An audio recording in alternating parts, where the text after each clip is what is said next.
The studio of The View was buzzing that morning, electric in a way that only happens when a legend walks in. Clint Eastwood, 94 years old and still carrying that unmistakable aura of quiet confidence, stepped onto the set with a slow, deliberate gait. His boots, worn but polished, echoed lightly on the stage floor. The audience erupted in applause as the cameras rolled, the theme music fading into the familiar chatter of hosts greeting each other. Joy Behar sat at the far end of the table, sipping coffee, smiling her sharp, knowing smile. Beside her were Whoopi Goldberg, Sarah Haynes, and Sunny Hostin, all ready for what was supposed to be a routine celebrity interview. "Please welcome the one and only Clint Eastwood," Whoopi announced, her voice rising above the cheers. Clint tipped his head slightly, that old Western grin appearing for a moment before settling into the calm, stoic expression that made him famous.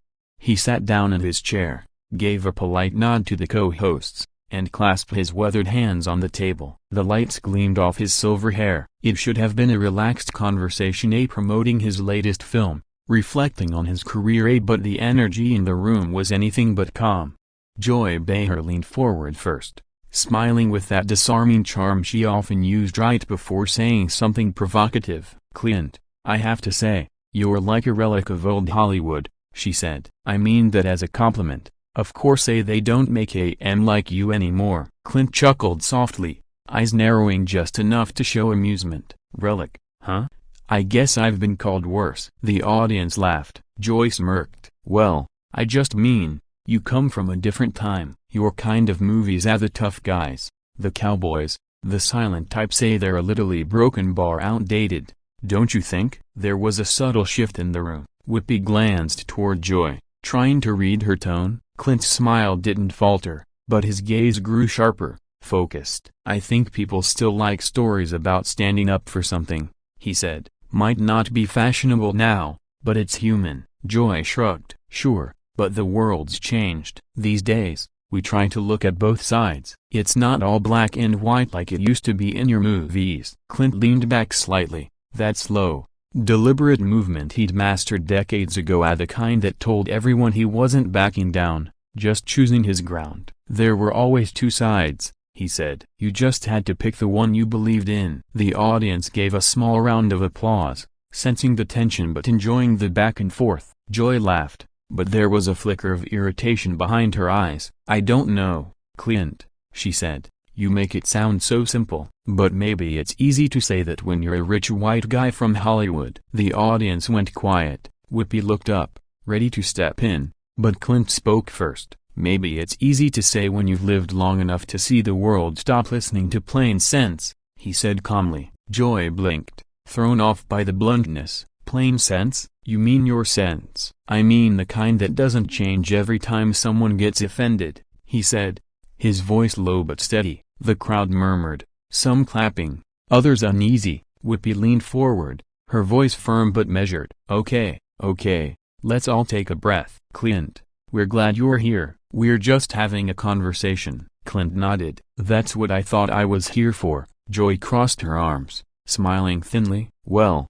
conversations go both ways." "They do," Clint replied, "but lately it feels like only one side gets to finish a sentence." The air was tight now, the energy buzzing with discomfort. The producers behind the cameras shifted nervously. Joy laughed again, this time a little too loud. "Come on, Clint, you're not being censored here, you're on live TV." He gave her a small, knowing smile. "Not yet." The audience gasped lightly. Even Whoopi couldn't help but chuckle under her breath. "You're still as sharp as ever," she said, trying to steer things back. "Let's talk about your new film. It's about legacy, right?" Clint nodded. "It's about doing what's right even when people tell you it's wrong.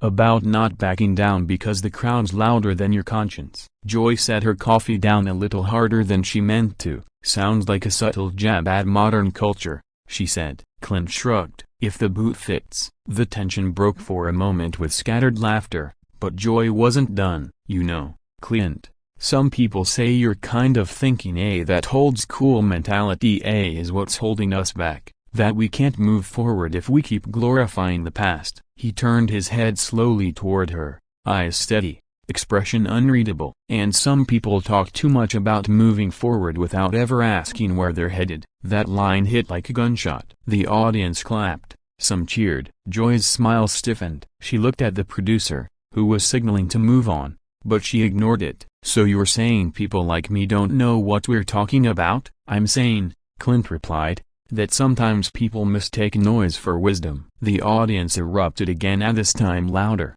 some cheering Clint, others booing softly. Joy's jaw tightened. She leaned forward, her voice cutting through the noise. "You know, Clint, this isn't one of your westerns. You don't get to ride in here, insult people, and ride off into the sunset." Clint smiled faintly. "I wouldn't dream of it. But I do know when a conversation's turned into a showdown." The audience went wild. They laughter, applause, shouts. Whippy finally stood up, hands raised. "Okay, that's enough. We're gonna take a quick break, folks." But before the cameras could cut, Joy spoke one last time. "Maybe next time, Clint, stick to the movies. This isn't your frontier." Clint turned to her, that slow, piercing stare that had silenced outlaws in a dozen films. "Every place is my frontier when I'm still breathing," he said quietly. The studio froze. For a beat, no one moved, no one spoke. Then, calmly, Clint pushed his chair back,